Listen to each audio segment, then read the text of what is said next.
সমস্ত প্রশংসা মহান রব্বুল আলামিন আল্লাহ তাআলার দরবারে, যে মহান রব্বুল আলামিন আল্লাহ তাআলা আমাকে সহ আপনাদেরকে এই বরকতি মাজলিসে বসার তৌফিক দান করেছেন। আমরা সকলেই দিল থেকে ছোট আওয়াজে পড়ি আলহামদুলিল্লাহ। আচ্ছা, আপনাদের কি কষ্ট হবে না ছুটি দিয়ে দিব? আচ্ছা, তাহলে একটু চেপে বসেন, যেহেতু অতটা গরম না, কারেন্টও হয়তো আছে। বেশিক্ষণ বলবো না, এই একটু অল্প সময়। যেমন আমি আর আপনি কোরআনুল কারীম শিখলাম, কিন্তু আমি আর আপনি যদি দিন ইসলাম না শিখি, তাহলে কি আমি আর আপনি আমল করতে পারবো? তা কিন্তু পারবো না। যেমন দেখেন, এই যে জলজান্ত একজন মানুষ,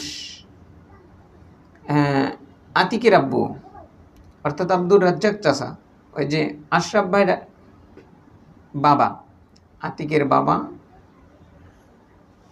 আশরাফ ভাইয়ের বাবা, তো উনি চলে গেছে না? আপনার সকলেই জানেন না? হ্যাঁ, আচ্ছা। তো উনি যেই দিন ওই কবরস্থানে ঘাস কাটার জন্য গেছিলেন, যখন বাসার থেকে বের হয়েছেন, তখন কি ওনার চিন্তা ফিকির ছিল যে আমি কবরে যাব আর হয়তো বাড়িতে আসতে পারবো না? এরকম কি চিন্তা ফিকির তার ছিল? ছিল না। জি জি, আমি সেটাই মোজান। আমার এই গেটের সামনে আমার এই বাবাজি যেই পরিমাণ আসছে, আমার মনে হয় না আর কেউ ওই পরিমাণ আসছে এবং কি ওইভাবে এসে ডাক দিছে। তাই এই যে আপনাদের ম্যাডাম, উনি বারবার বলে, ওই কথাটা বলে আর কি, যে বাবাজি বাসায় আছেন, এইভাবে ডাক দিত। ওই একটা বেল নিয়ে আসতো, নইলে এটা ওটা হয়তো নিয়ে আসতো মাঝে মাঝে। তো ভোলাটা খুব কঠিন হচ্ছে। আমি মাঝে মাঝেই তার কবরের পাশে যাই। তো আসলেও কি মানুষের মায়া মাহাব্বত, এটা একটা আজীব বিষয়, আজীব বিষয়। আমি একদিন ওনার কবরের পাশে যা অনেক কান্না করছি। আমার কাছে খুবই আজীব লাগছে যে হ্যাঁ, এই মানুষটাকে আমি আর হয়তো কোনোদিন সে এভাবে ডাক দিবে না, আর হয়তো সে ওই চেহারাটা আর কোনোদিন হয়তো আমি দেখব না, আমাকেও সে দেখবে না।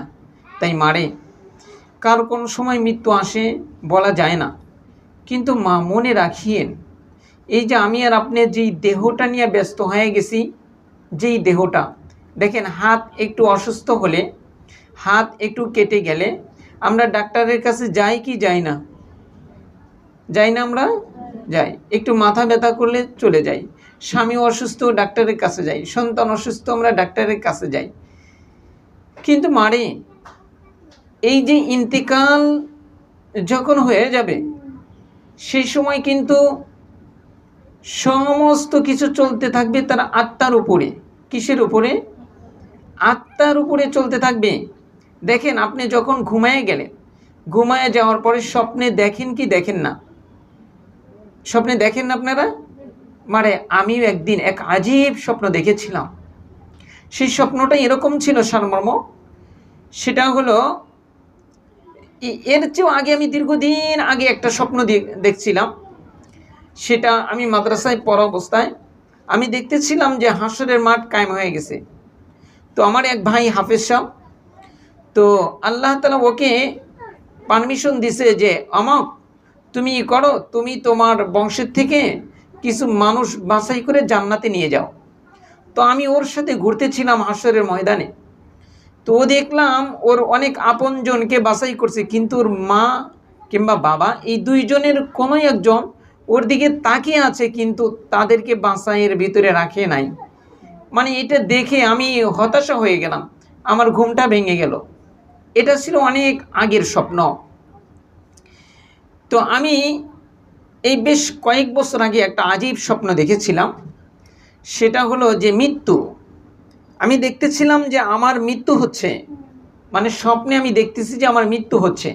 কিন্তু মৃত্যুটা এত ভয়ঙ্করভাবে হচ্ছে যা আমি আপনাদেরকে বলে বোঝাতে পারবো না।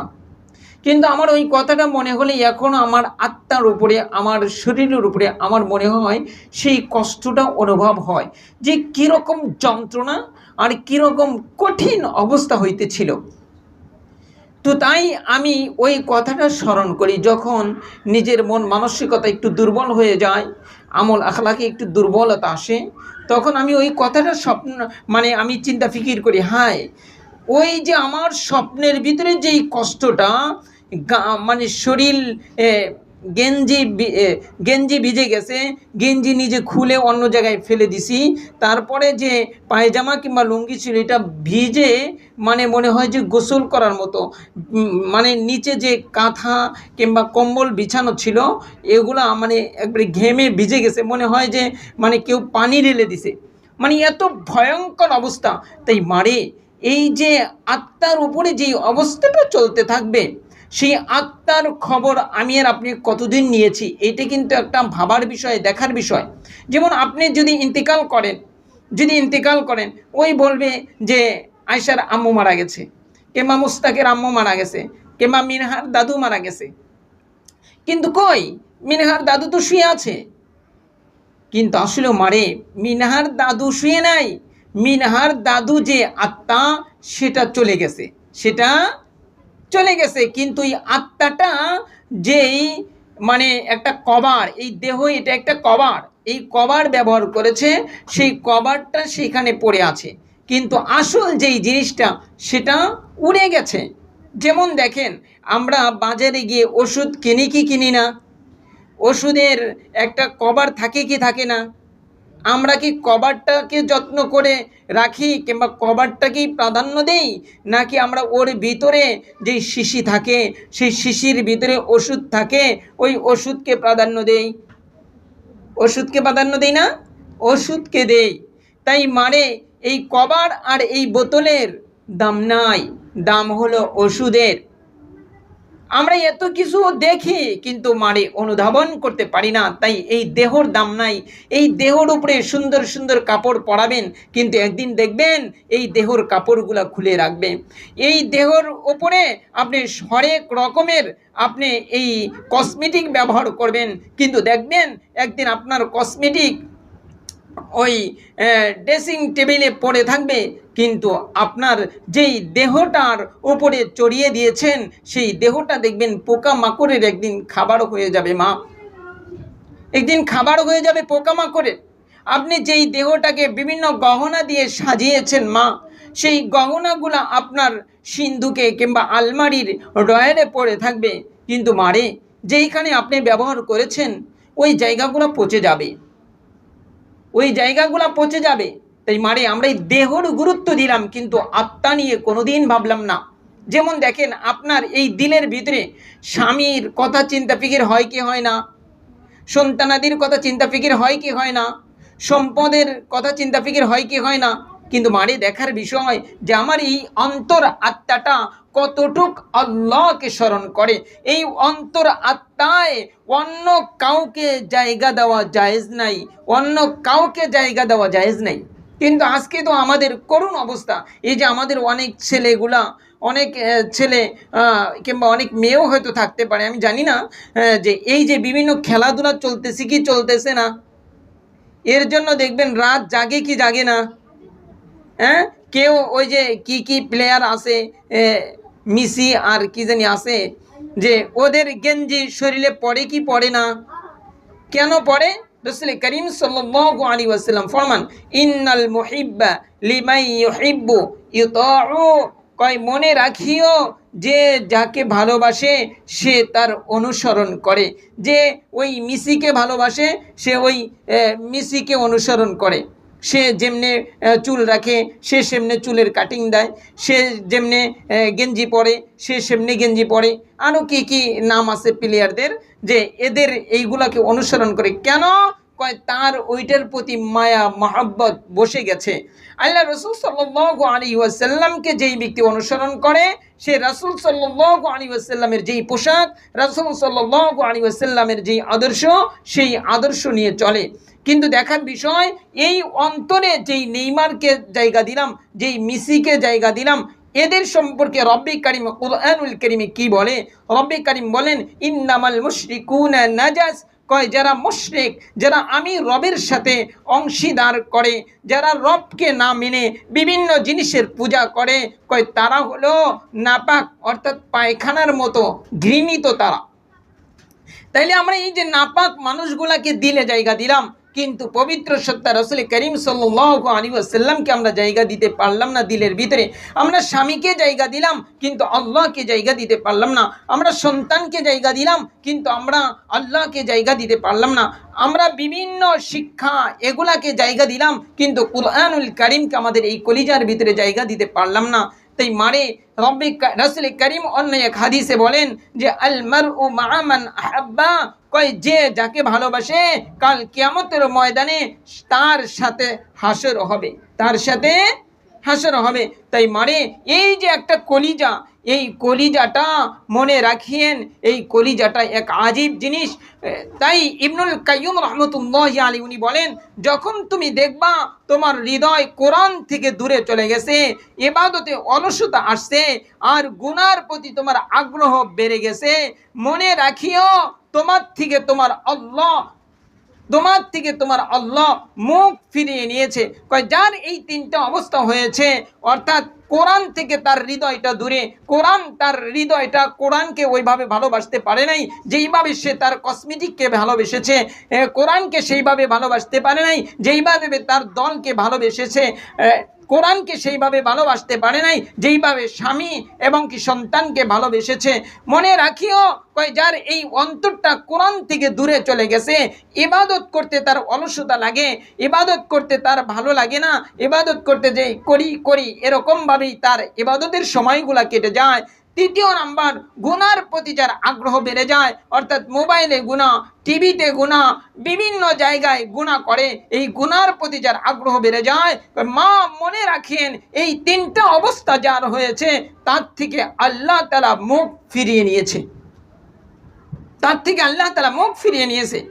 অন্যত্র উলামায়ে কিরামগণ বলেন যে আল্লাহ তাআলা এই যে অন্তরটা যদি জীবিত না করা যায়, এই অন্তর আত্মাকে যদি মারে জীবিত না করা যায়, মনে রাখেন আমি কথা বারবার বলি, আপনার স্বামী মারা গেল, আপনার সন্তান মারা গেল, একে কিন্তু আমি কি করব না, বিছানায় শোয়া রাখবো না, কবরে দাফন করে দিব।